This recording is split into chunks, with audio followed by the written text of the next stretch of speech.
listening to Trending with Timmerie, offering an eternal perspective on today's hottest topics. National Speaker Timmerie Millington has been a passionate advocate for life as long as she can remember, helping Gen X through Z answer the call to true feminism and authentic manhood.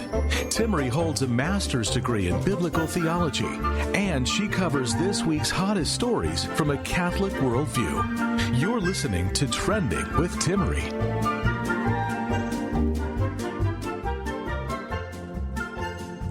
Listen up. We all know that it is an election year. Wow. I think that we've built up to this point since 2015.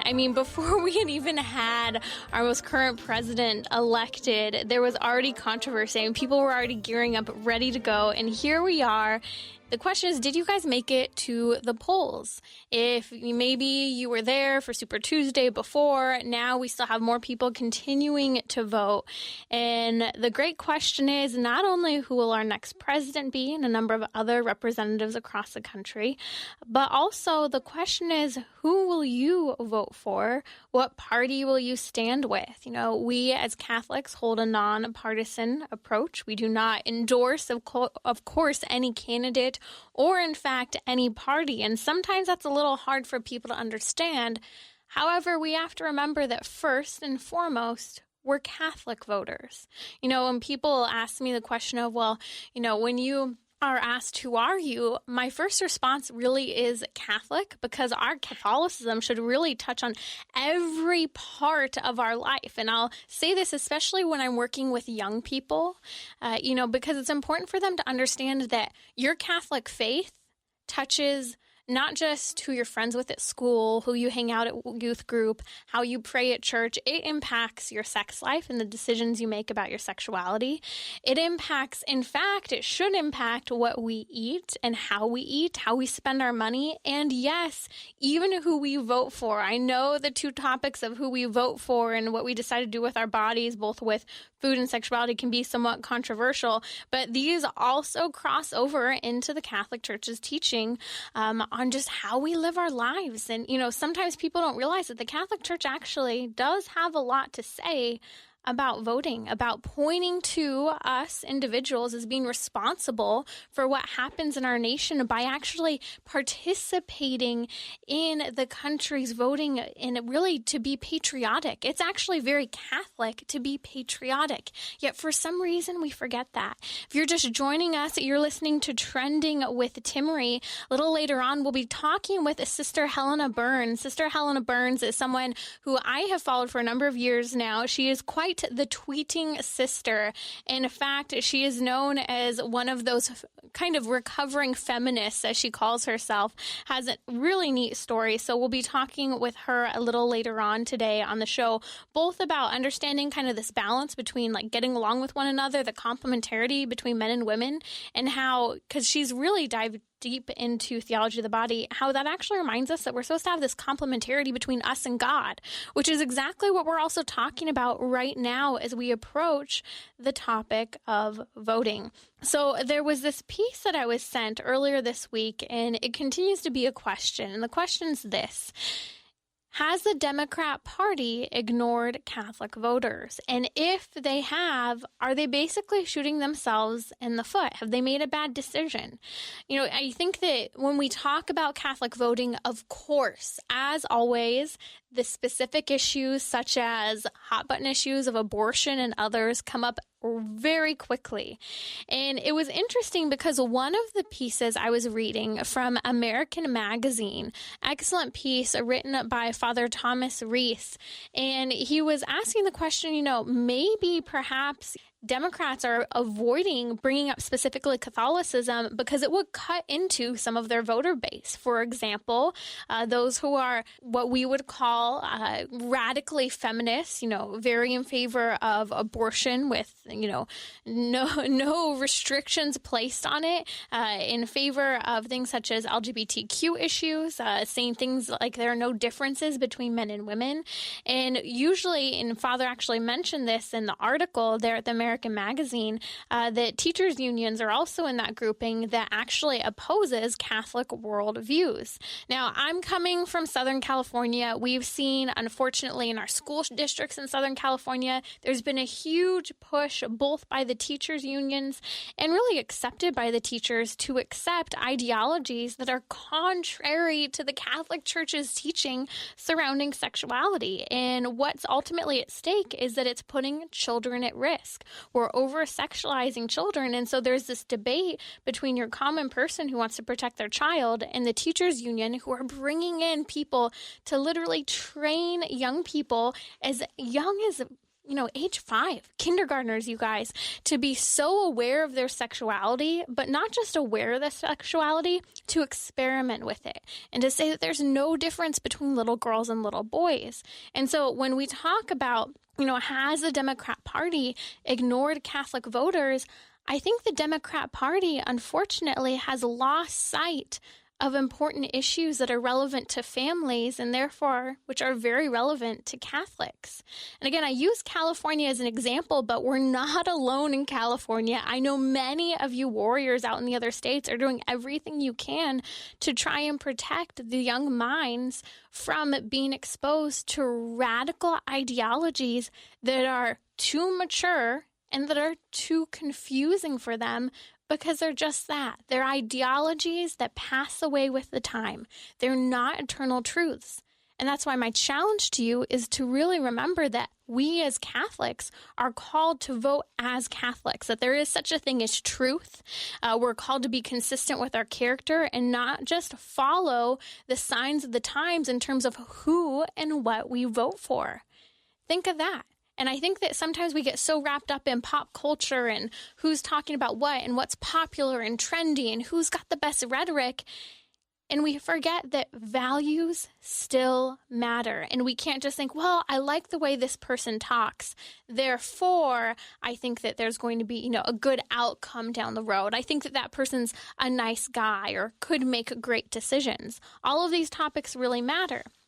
So again, has the Democrat Party shot themselves in the foot by ignoring Catholic voters? A lot of the statistics have shown over the last number of elections that whoever gets the Catholic vote usually ends up winning, whether it's in particular we're talking about for future presidency. And so who has the Catholic vote now? That's what's in question. And that's what's really up for you to decide. So when people bring up Catholic voting, one of the things that I find frustrating is that we often end up turning specifically to the issue of abortion first. Now, here's what's unfortunate. People often associate Catholic voters with anti-women types of attitudes. In fact, a lot of people, wrongly so, think that the Catholic Church doesn't like women. And I have to be honest, sometimes I wonder if we've done a very good job expressing what the Catholic Church really does have to say about women. Because the Democrat Party sees that, in particular, women are one of those voting blocks where they don't know which direction they're necessarily going to go. And so when we're talking about hot button issues such as abortion being brought in under the Catholic mantle, we need to help people see that the Catholic Church, instead of just talking about abortion, is actually talking about women when it addresses that particular issue. In fact, if we look at the history of the Catholic Church, wow, do we not stand on incredibly strong footing with regard to respect for women? I mean, just look at the time of Christ. Ancient Judaism at that time, we saw that Christ placed a very particular emphasis on honoring women. If you're just joining us, you're listening to Trending with Timmerie. Follow me on Instagram. I would love to be in contact with you guys, hear from you throughout the week, what topics you'd like to hear, what you guys are watching, talking about. I know there are been a lot of requests for The Bachelor over the last couple weeks with all of the Bachelor drama. I'll be honest, I haven't seen a single episode, yet we've been talking about it here on Trending and will continue to, because the latest story has been absolutely fascinating. So again, when I'm looking back to where has the Catholic Church stood on solid ground, it specifically has to do with women. Look at, for example, that telltale story that we all know of Martha and Mary. And we know that Martha is upset because she's serving Jesus and the apostles and all of her guests. She's busy doing all of this work, and she complains to Jesus like, Lord, would you not call up my sister Mary, who's just sitting here at your feet, not helping me? And she's looking at Mary like, what are you doing? You're not helping me in any way whatsoever to help entertain all of these guests that we have. And it's interesting because Jesus' message to Martha is that Mary has actually chosen the best spot. Mary has chosen to be there before our Lord, to be there and engage in conversation. And, there are multiple meanings that can be interpreted from this specific passage on various levels if we're looking at biblical interpretation. But one of the most simple interpretations is this, that while, yes, all of the entertainment and the worrying to make sure everyone's fed and comfortable is incredibly important, we can't lose sight of the human dimension of interacting with other people. And at that point in history and in that culture, unfortunately, sometimes women could be looked down upon. Women were not honored necessarily for their opinion, for their contribution to even talking about things such as faith, morals, and politics. And so can we sometimes understand why, if we have a poor understanding of the Catholic Church, people might think that the church is anti-woman? They just think that we are anti-abortion because we want to oppress women. But in fact, we're against abortion because we as a church believe that women really deserve better than abortion, and that abortion, yes, destroys the innocent life of a child, but that abortion also really does destroy the woman in her future and the challenges that she will face by carrying that wound on forever. We'll be right back here on Trending. Timmerie will be right back. Send her a tweet at Timmerie. That's Timmerie. You're listening to Trending with Timmerie, where the truth on sex, marriage, and family matters, offering an eternal perspective on today's hottest topics. Thanks for being with me. I have a guest today who I have to say I've been quite the Twitter stalker for a number of years, and then we happened to meet up at a Theology of the Body conference a couple years ago. She is what she has called herself at times a recovering feminist, and yes, in fact, a Catholic nun, a sister, one of the sisters of St. Paul. Her name is Sister Helena Burns. You may have followed her on Twitter. Thanks for being with us, Sister Helena. Oh, thanks for having me. It is so exciting to have you. Now, we could go into this, and maybe it's another topic for another day, but if you could kind of summarize for people, you're not just this Catholic nun who's grown up in Catholicism. You have had your own opinions about things over the years and have really come around to the Catholic Church's approach to many things. But could you give us in a nutshell why you've called yourself before a recovering feminist? So, not exactly my words, because what I always say is feminism is not a dirty word. In its most basic, it means to protect and promote women. And we're always going to need some form of protection and promotion of women. Agreed? Agreed, absolutely. But what you think a woman is and what consists in her good protection and promotion, that's where feminism just branches out into all forms of feminism. So I think when we throw that word around, we have to ask people, well, what do you mean by feminism? What kind of a feminist are you? What do you mean by that? So I was a radical feminist, which changes everything. Now we're branching out. Radical feminism doesn't believe that there are any significant differences between men and women, except for a few reproductive body parts, and that's about it. And we have found out that's not even scientific, because we have discovered lately that even the parts of our bodies that we share, like our eyes, our brains, our muscles, our hearts, are so different. I just heard recently from a gastroenterologist. He said, sister, all those warnings on drugs, the medicines, he said, most of those are for women. Women's bodies have most all of those side effects, not men's bodies. Because they've made these drugs so super intense and strong for a man's body. And our more delicate, finely tuned women's bodies can't handle a lot of these heavy-duty drugs that they've, you know what I mean, like not tested on humans, but they were crafted for men. Let's put it that way. Right. And he said to me, another unfairness, right, sister? But you know what, sister? It's so true because, I mean, I remember seeing a 60 Minutes episode a few years ago, and it was talking about some over-the-counter sleeping pill that you could take. And there ended up being a huge warning that came out on it because specifically if women took it, they could get pulled over for being intoxicated the next day because it had nothing to do with weight or height. It had to do with the female brain reacted very differently to the male brain just over a simple sleeping pill that's over the counter. Right.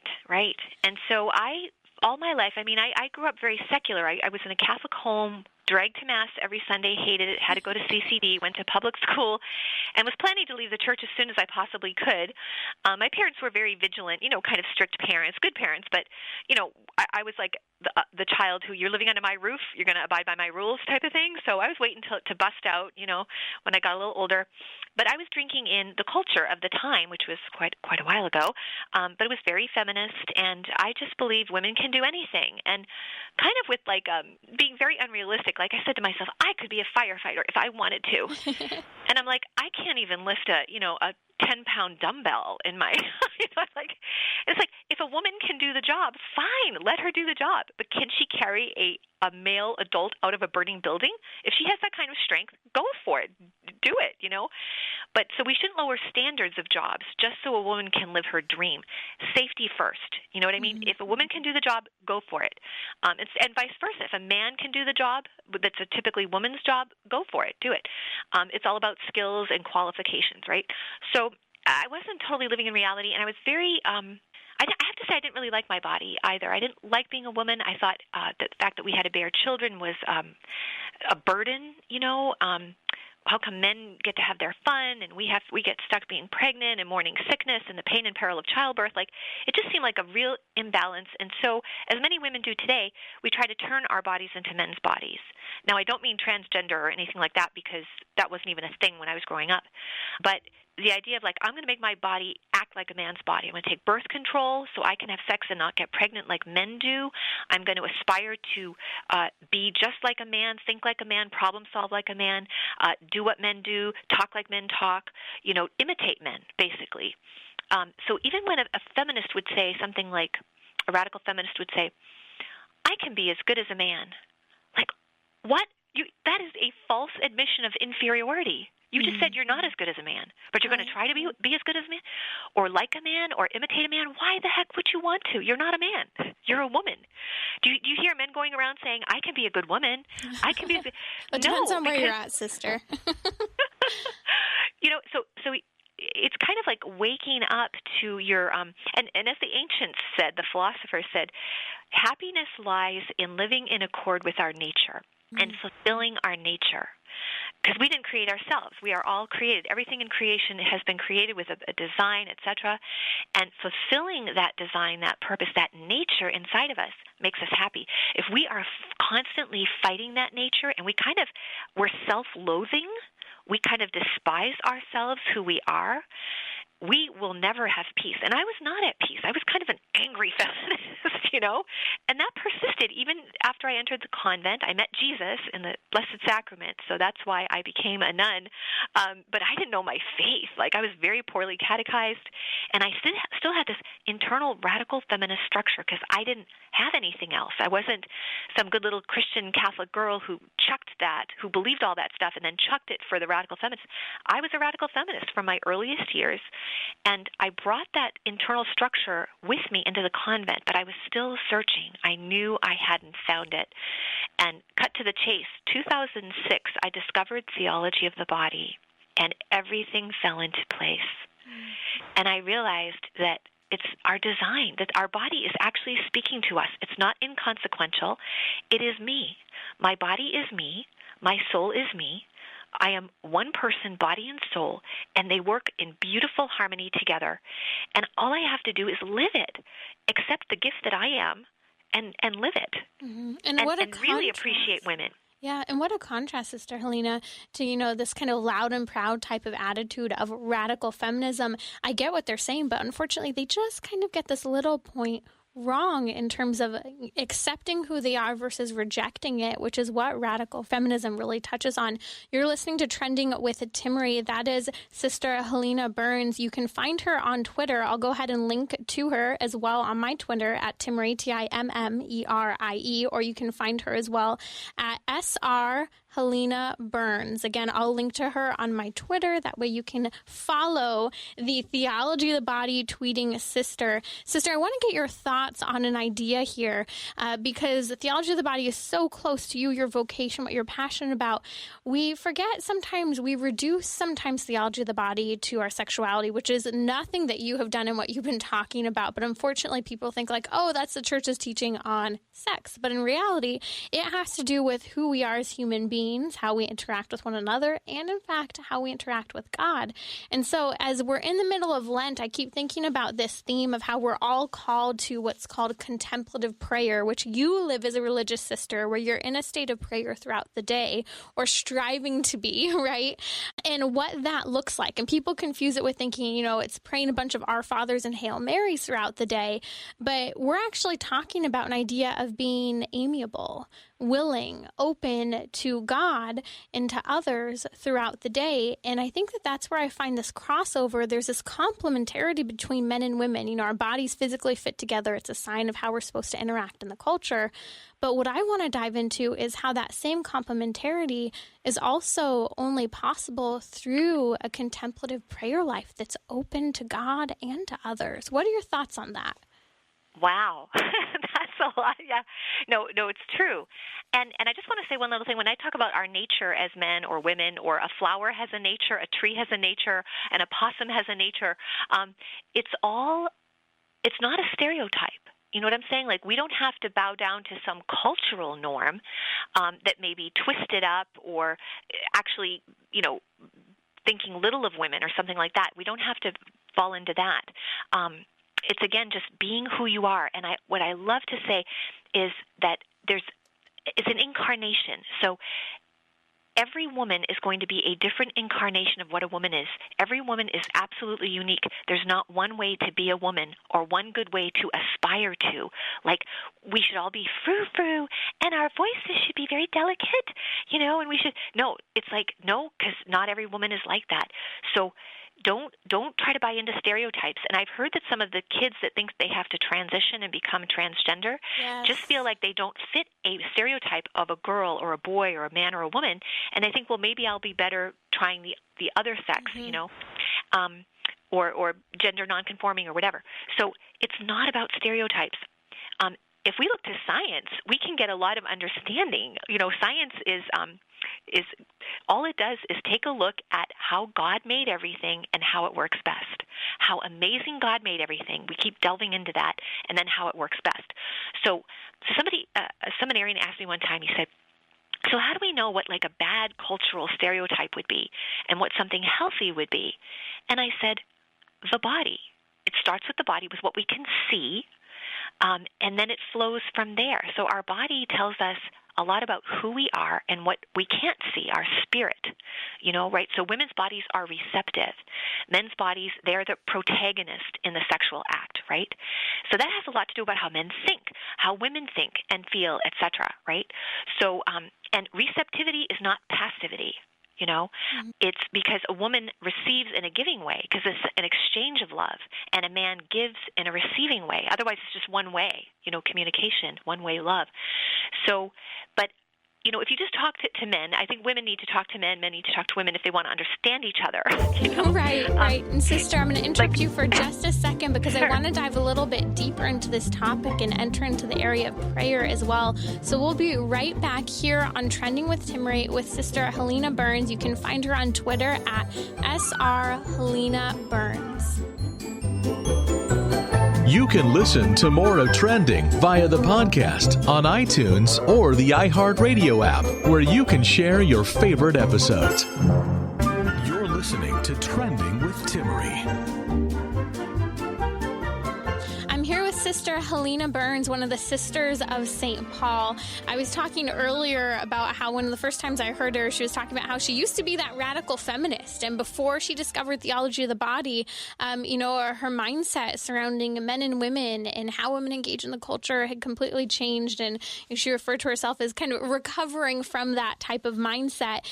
And her thoughts on the complementarity between men and women are so profound. I wanted to have her on as we talk about prayer and theology of the body. And so, Sister Helena, I want to hear your thoughts as we're in this Lenten season. We talk about how men and women are a complement to one another. We look at it sexually, which is a symbol really of the spiritual reality of how we, work together in an environment, how we have various gifts, kind of this whole idea of the body of Christ all supporting one another. We see that all the more so in, the complement between a husband and a wife working together to raise a family, for example. Now, I want to talk about this complementarity really only being possible if we're willing to be that complementarity with God, to be open to Him, to be amiable and willing throughout our day to engage in that prayer so that we can engage with others. I would love to hear your thoughts on this. That's so true, because really our first relationship in life is with our Creator, with God. And when I talk to young people, I use Creator a lot, and they kind of like perk up because they might hear Jesus or whatever, and they kind of forget that, because we've forgotten so many basic things about ourselves. Like, God is our Creator. He created us in love. He loves us just the way we are. And of course, He's calling us higher all the time. That phrase that He loves us just the way we are, but too much to let us stay that way. So He wants us to be better in the sense of more like Him. Not that we strive really hard to be good, because we can't do it on our own. And you brought up the point of like virtue. In any relationship, we have to practice virtue. We can't be selfish. We have to make time for the other, make space, really listen to each other. So our prayer is only that. I always say, if you can text, you can pray. If you can listen to music, you can pray. Because it should be as simple as breathing, as natural as breathing. If Jesus tells us, pray always. Well, how can I pray always? I have to do my work. I have to focus on the road. I can't be praying prayers and thinking of God all the time. It's like, if we make our morning offering when we get up, there's many beautiful, you can Google it, morning offerings. We just offer the day to the Lord, and then we know everything is already given to Him. But then during the day, we want to chat with Him. Lift up our minds, our hearts, our wills to Him. So we can never stop thinking or feeling or desiring. And some people think that as Christians, we want to empty our minds of everything. It's like, no, that's not Christian prayer. That might be some other form of Eastern meditation or something, but that's not Christian prayer. Right. So I always say there's no such thing as distraction in prayer, because you're not trying to get rid of all distractions. You're trying to lift everything up to the Lord that you're thinking and feeling right at that moment. Whether you're sitting quietly in a pew and I call that unitasking prayer, or you're doing multitasking prayer. You're driving and you have the radio, maybe a rosary app on or something, or you're listening to relevant radio and praying there, and you've got your mind on a few things, but you're still kind of talking to the Lord and offering it to the Lord. So I think that's so true. We have to have that graciousness with the Lord. Say thank you. I've been thinking a lot about the 10 lepers, right? All of them were cured, and only one came back to say thank you to the Lord, right? So are we demanding? Do we ignore Him? Do we not have time for Him? Like, He's a real person, divine person. So if we treated our friends like that or our family like that, it wouldn't be very good. So really, it's true. And the Lord can teach us with His love how to love ourselves, how to love Him, how to love others. And that is so keen, like you said, in male-female relationships, because we don't understand each other that well, and we really have to just keep going out of ourselves to the other, the one who is not like me, and making a great effort to understand. Sometimes we obviously we're attracted to one another and we love one another if you're a spousal relationship of a husband and wife, but you may not like some things about that that you learn. You know what, sister? I think about what you're saying, and it's not even just male-female relationships, but, we were talking earlier in the show about how we're in election year and how the pressure's on and, people identify in different ways in terms of voting. We even have a hard time, complimenting or interacting with people who just have different ideologies or come from a different race than we do. It's so Yeah. hard for us at this point in history, and I think that that's part of the answer of theology of the body.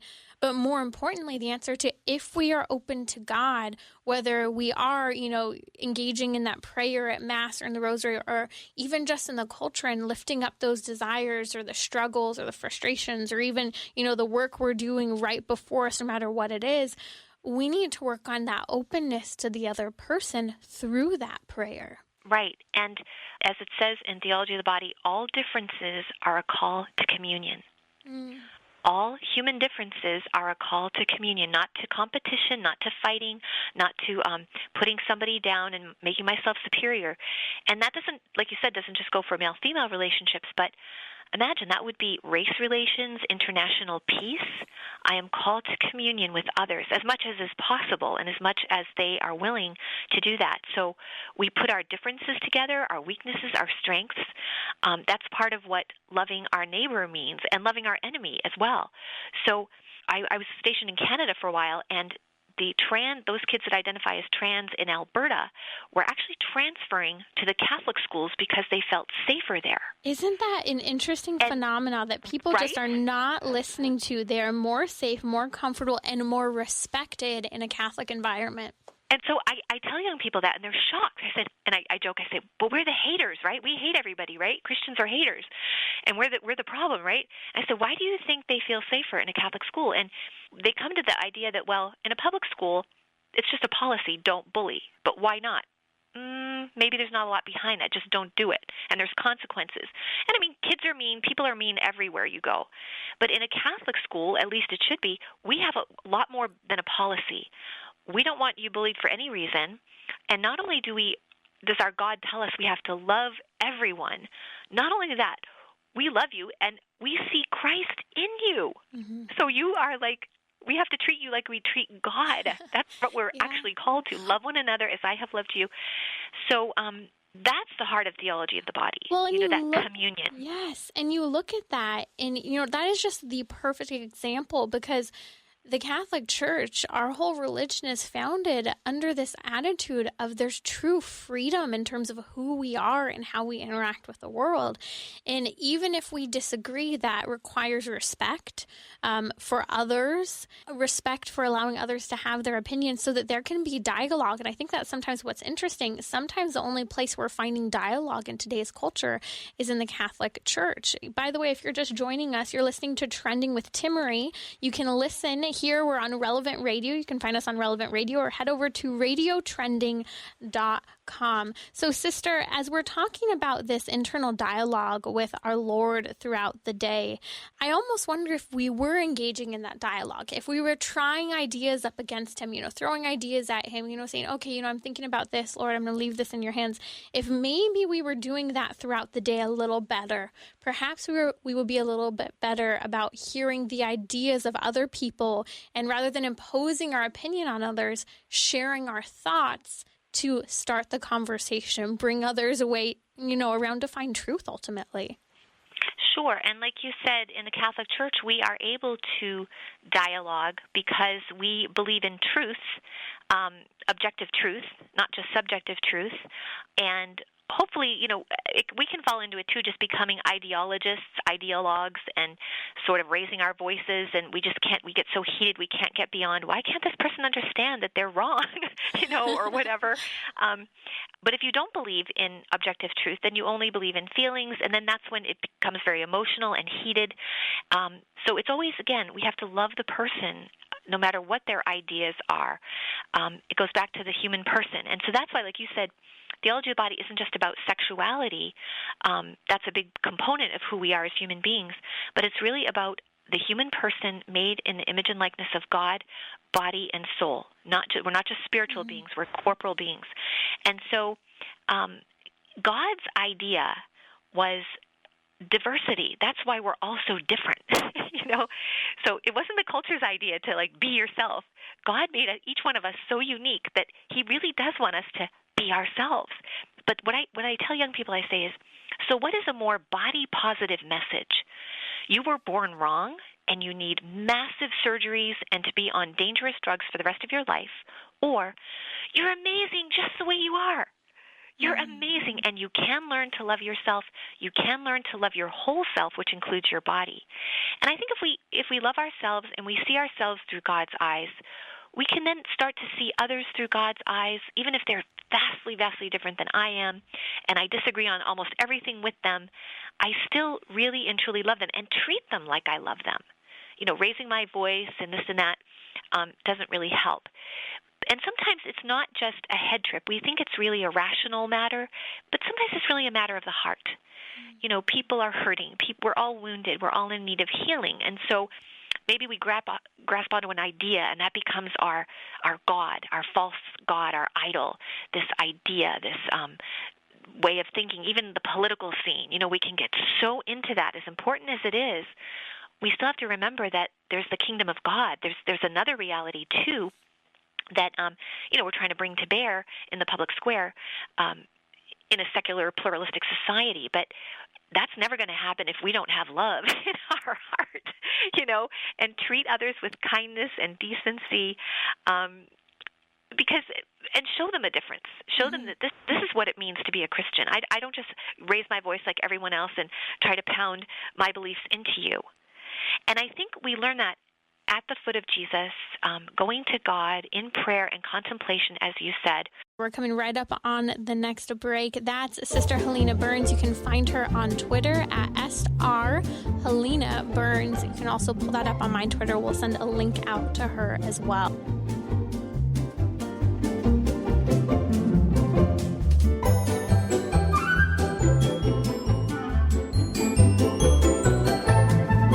Timmerie will be right back. Send her a tweet at Timmerie. That's TIMMERIE. You're listening to Trending with Timmerie, where reality and culture meet, offering an eternal perspective on today's hottest topics. Coming up, we're going to be talking about dating risks and some of what we're seeing in new television shows, or, for example, the new show Love is Blind on Netflix. I mean, this is absolutely entertaining TV, I'm sure, but it does beg the question, what is going on with the dating scene today? With me is Sister Helena Burns. We'll be talking with her in just a moment. First, a message from our sponsors. Solidarity HealthShare is simple to help pay for affordable, quality health care. They enable the community to share in each other's eligible medical expenses. You choose the doctors that you want to see. Even integrative and alternative medical treatments are eligible. Solidarity HealthShare helps pay for NaPro Technology and costs associated with natural family planning. Solidarity HealthShare is dedicated to both faith and your health care. Information is available at solidarityhealthshare.org. That's solidarityhealthshare.org.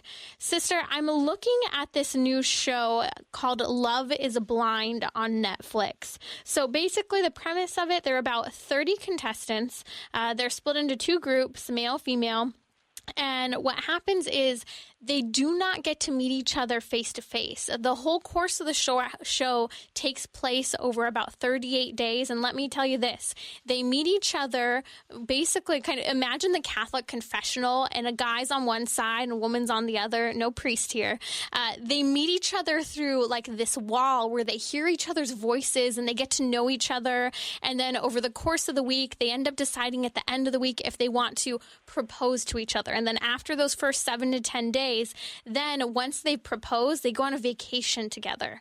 And then after the vacation, they meet each other's family, move in with each other. And then in the course of less than 40 days, at the end of that time, they decide at the altar whether or not they're going to get married. And so this is the new love experiment called Love is Blind on Netflix. And boy, Sister Helena, I'm looking at this story, and it is both an experiment, but one of those stories of, man, we are just willing to try anything on for the sake of love today. I would say it's not even love. This is entertainment. So, and maybe some of the contestants are truly hoping to find a spouse. Searching, but right. I think the people who created the show and those who watch the show are not really just They like don't The care. Bachelor or any Right. of those. There used to be the dating game, but that was just to go on a date, like to see if you like what this person had to say, and then you go on a little date. But this idea of like getting hot and heavy with people, and then they're having sex and all this Right. crazy stuff, like barely off camera, and all this intimate details about our life. So there's many things going on here, especially voyeurship, where people are, why do I need to watch this fake thing, this like Big Brother, or when they I love job shadowing shows when you actually get to follow people in their real jobs, more or less. Right. More or less unscripted. But when you just get a bunch of people together in false situations and you drum it all up and you have to create tension and drama, to me it's sad. It kind of breaks my heart because that these people are getting damaged. They might be getting a lot of money, a lot of notoriety, because some of them I know after these shows you catch up with them 4 years later. Did their marriage break up? Like things like that. But it's this externalization that we've done of ourselves where, if you didn't take a picture, it didn't happen, you weren't there. And it's like, no, actually most of our lives is inside. Like we have a whole interior life that matters so much more. And even if we never got on TV, our life is so valuable, and that is not the way to find true love. Right. But I have to say, I do like the premise of not seeing somebody's face, because that can happen. Now, on the internet, we go right to FaceTime or Skype or something, and we do see people's faces. But say you're on CatholicMatch.com or some dating site, you might just see a little picture, profile picture of somebody, but you're actually putting your values together. You're talking about what you want, your interests, etc. It's sometimes not all based on looks. I know that for a fact. Sometimes it is, sometimes it's not. Well, just a little thought there, too. I think there's a difference between some of the experimentation that's happening in, like, kind of trying on, going on vacation together, trying on moving in together, versus finding a place to actually be introduced to someone like you're referring to. Yes, and it's really hard to meet people. So it's kind of all gone to dating apps, which can work very well. I know 4 couples personally who have found each other on CatholicMatch.com and have amazing marriages to this day. There's a wonderful movie too called Penelope with Christina Ricci, and it's just what you're talking about. And she had a pig's nose, and so that was her disability, right? And this guy falls in love with her, and he never saw her face, and then he didn't care when he actually saw her. So I think we're talking about internal, external, but then, of course, I think it just flips over into the same old. They go away together on a vacation. They move in. And one of my favorite films on dating is The Dating Project movie. Yes, excellent movie. We talk a lot about it here. If you haven't seen it, you need to watch this movie. It's a great example of returning to learning how to date again rather than fall into bed, essentially. Right. So, and with the older woman there who's got she says, sleeping with each other, you're still not going to know if you like each other before marriage.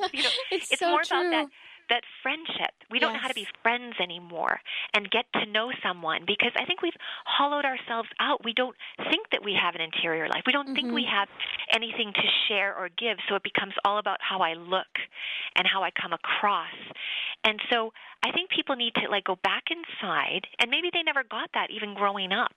Maybe they were just rushed as they were growing up, and they had play dates, and they had to learn Chinese and violin lessons, and they never had time to just breathe and be a kid and play in the mud and contemplate the trees and think about stuff, and maybe kind of just doodle and be creative in their own little way and find out what they really wanted to do in life and what they really liked. So we're afraid. We're not afraid to jump into bed and get physically naked, but we're terrified to get spiritually naked with someone, to show someone who I really am, because I think we've lost a sense of self. Like, I am a person, whether anybody sees me beyond my friends and family, whether I'm known or I'm famous or on Instagram or my followers, it doesn't matter.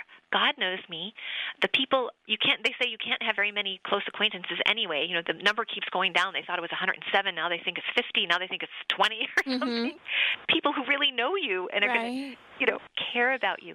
So, and what more important relationship does that have to happen than in a marriage, in a dating relationship? And so I use John Paul II's 7 steps to true love. 1, attraction. 2, desire. 3, sympathy. 4, friendship. 5, willing the good of the other no matter what it costs me, which gets us to true love. If I can sacrifice myself for someone and do what's good for them, then I've reached a level of self-sacrificial love, and then I'm ready for married love. And only till then do we bring our bodies together in this complete, total gift of self that says forever. The language of sex is forever. Mm-hmm. I will go ahead and tweet a link out to those 7 steps as well, so that you can really contemplate on them as we move into, the attitude of dating in the culture. I really want to encourage people, if you're out there, if you're single, or you know someone who's single, wanting to get to know someone, you need to get to know them. You need to not worry about, marrying them on the first date. And I think that that's what's frustrating about shows such as Love is Blind. There's such a truth to what they're saying. And Sister Helena Burns, who's with us, is making that clear. Like, love can be pretty blind. Sometimes, I think a great example is, sometimes there are those just drop dead gorgeous people, men or women, where everyone agrees. But the reality is that there are a lot of people where, you have a friend, you think, wow, what does she find interesting in him, in terms of how they look? Love is blind when we really care for someone, not that we overlook certain things in their appearances, but we love them as a whole person, body as soul, as you keep emphasizing. Right. And we have to, give ourselves a chance sometimes to get to know the person. How many movies do you watch where they don't like each other in the beginning, they're turned off by each other, and by the end of the movie, why? Because they gave each other a chance. They got to know one another a little better. So again, I can't stress the friendship part enough. And sometimes if it's a physical attraction, one of the stages of true love, friendship comes later. But sometimes we can be friends with someone, and then we realize we're falling in love with them, and hopefully it's mutual. And those can be some of the most solid relationships, solid marriages, where they say, today I married my best friend, and they really mean it, because, yes, there's the physical sexual attraction, of course, but I like this person. I think it was Kevin Bacon and his wife, Kira Sedgwick. They've been together for a long, long time, which, again, is unusual in Hollywood. And they said, well, we don't want to, act like we've got it all together, because a lot of our friends have gotten divorced. But they said, we actually like each other. we like being together. We like spending time together. Isn't that a rarity in today's culture, right? Sometimes? So they've preserved that. And how do you preserve that? By courtesy, that virtue, by saying thank you, not taking each other for granted. They always say communication is what makes a marriage last. Communication. They've found that yes and no, because sometimes you don't want to over-communicate or, dredge up the past or whatever, or it's respect. To have this utter respect for one another, even though we are sleeping in the same bed and we eat breakfast together and we see each other day in, day out, I still say, please. I don't take you for granted. I don't demand that you do this for me or whatever. I do all the little tiny things. As St. Therese said, you do the little things with love. Amen. And that means everything. Yes, absolutely. And that is applies Sister to a marriage. Oh, thank you, Sister Helena. The example of marriage, the example of being open to one another, complimenting one another, all incredible themes that we've been talking about here on Trending. If you want to follow more of Sister Helena's work, you can find her at Sr. Helena Burns. We'll be sending out show notes to that. So head over to radiotrending.com where you can find more out about Sister Helena Burns. Thank you for being with us, Sister. And thank you for listening. Having me. And my blog is hellburns.com. Excellent. So our blog, don't miss that. That's hellburns.com. This has been Trending with Timmerie. To book her to speak or learn more about her guests, visit radiotrending.com. That's radiotrending.com. You can listen to more of Trending via the podcast on iTunes, Google Play, or the iHeartRadio app, where you can share your favorite episodes.